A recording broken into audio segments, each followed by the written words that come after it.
जेथे ताकद आहे तेथे युती का?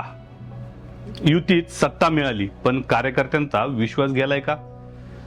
अण्णा आता युती नको, हा आवाज कोणाचा आहे? आज मावळ तालुक्यात हे प्रश्न उघडपणे विचारले जात आहे आणि हा आवाज आहे कार्यकर्त्यांचा. नमस्कार, मी दत्ता माळसकर, महाराष्ट्र लाईव्ह मध्ये आपलं स्वागत. आज आपण पाहणार आहोत नक्की घडतंय काय. पंचायत समिती आणि जिल्हा परिषद निवडणुकांच्या पार्श्वभूमीवरती राष्ट्रवादी काँग्रेसचे आमदार सुनील शेळके यांना त्यांच्याच कार्यकर्त्यांकडून एक स्पष्ट संदेश दिला जातोय. अण्णा आता युती नको, स्वबळावरती लढा.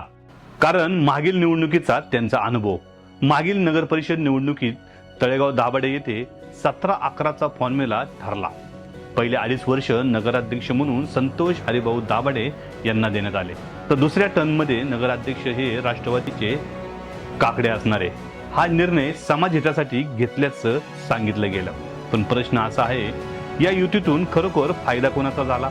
लोणावळा आणि युतीमधील अडथळे तुम्हाला माहितीच आहे. लोणावळ्यातही अशीच युती होणार होती, पण ऐनवेळी काही घटकांनी युती मोडण्यासाठी प्रयत्न केले.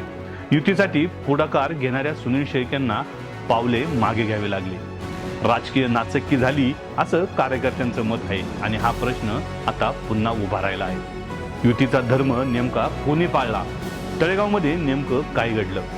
कार्यकर्ते थेट मुद्दे मांडतात. राष्ट्रवादीने युतीचा शब्द पाळला, पण भाजपाचाच बंडखोर नगराध्यक्ष पदासाठी उभा राहिला आणि त्याला छुपा पाठिंबा हा भारतीय जनता पार्टीनेच दिला अशी चर्चा बोलली जाते. काही प्रभागांमध्ये उमेदवारी अर्ज मागे घेतले गेले नाहीत. तर इतकंच नाही, तर सुनील शेळकेंच्या भावासमोरही उमेदवार म्हणून अपक्ष म्हणून उभा राहिला.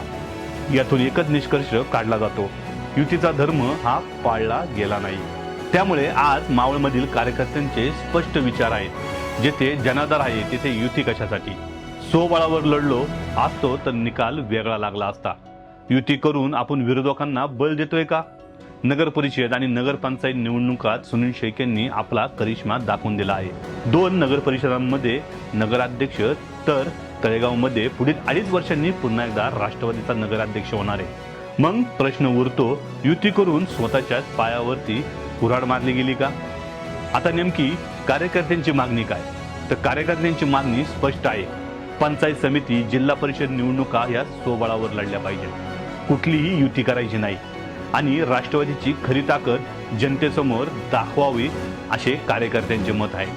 युती करून आपण विरोधकांना नवसंजीवनी देतोय असंही कार्यकर्ते म्हणतात. आज मावळ तालुक्यात एकच सवाल घुमतोय, अण्णा आता युती नको. हा निर्णय तुम्ही घेणार का? चेंडू आता सुनील शेळकेच्या कोर्टात आहे. ते युतीचा मार्ग निवडणार की स्वबळावर लढून कार्यकर्त्यांना न्याय देणार? याच निर्णयावरती मावळच्या राजकारणाचं भविष्य ठरणार आहे. तुमच्या मते युती योग्य की स्वबळ? मावळासाठी कोणता निर्णय योग्य वाटतो? तुमचं मत कमेंट बॉक्समध्ये नक्की मांडा. आणि जर हा व्हिडिओ तुम्हाला आवडला असेल तर आपल्या महाराष्ट्र लाईव्ह चॅनलला सबस्क्राईब करायला विसरू नका.